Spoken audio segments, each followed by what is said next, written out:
Dari Aisyah radhiyallahu anha beliau berkata, "Dakhalat Hindun bintu Utbah imra'atu Abi Sufyan ala Rasulillah sallallahu alaihi wasallam.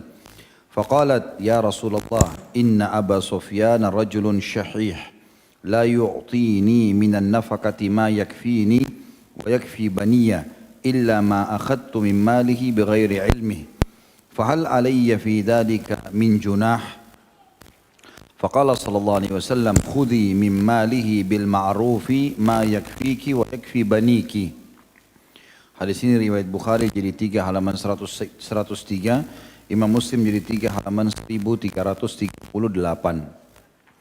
Terjemahannya, Aisyah berkata radhiyallahu anha, Hindun binti Utbah, istri Abu Sufyan, masuk menemui Rasulullah sallallahu alaihi wasallam. Lalu dia berkata, wahai Rasulullah, sesungguhnya Abu Sufyan adalah orang yang kikir. Dia tidak memberiku nafkah yang cukup untukku dan anak-anakku, kecuali sebagian hartanya yang aku ambil tanpa sepengetahuannya. Apakah aku berdosa dalam hal tersebut?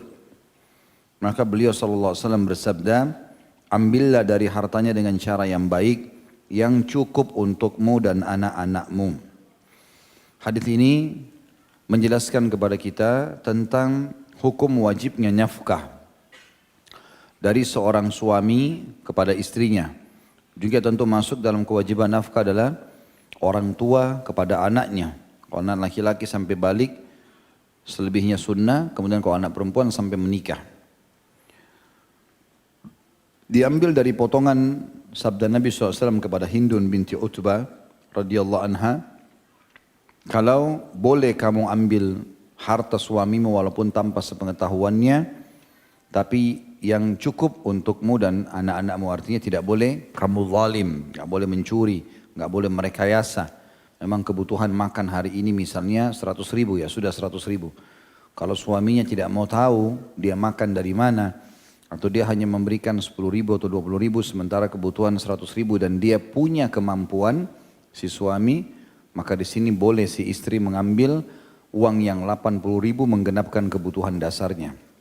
Kalau lebih berarti dia berdosa. Dan ini keluar hukum tentang wajibnya nafkah dari laki-laki, dari suami kepada istrinya.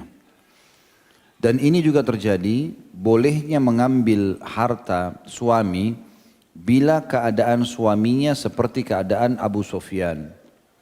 Di sini disebutkan cirinya. Inna Aba Sufyan rajulun syahih. Sesungguhnya Abu Sufyan seorang laki-laki yang sangat kikir. La yu'tini minan nafaqati ma yakfini wa yakfi baniyah. Dia tidak memberiku nafkah yang mencukupiku dan anak-anakku.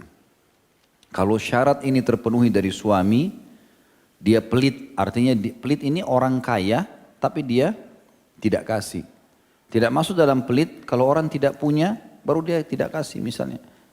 Kalau suaminya ibu sekalian, kebutuhan ibu sehari 100 ribu, dia hanya mampu dapat 20 ribu, sudah berusaha kerja sana sini, ini tidak boleh.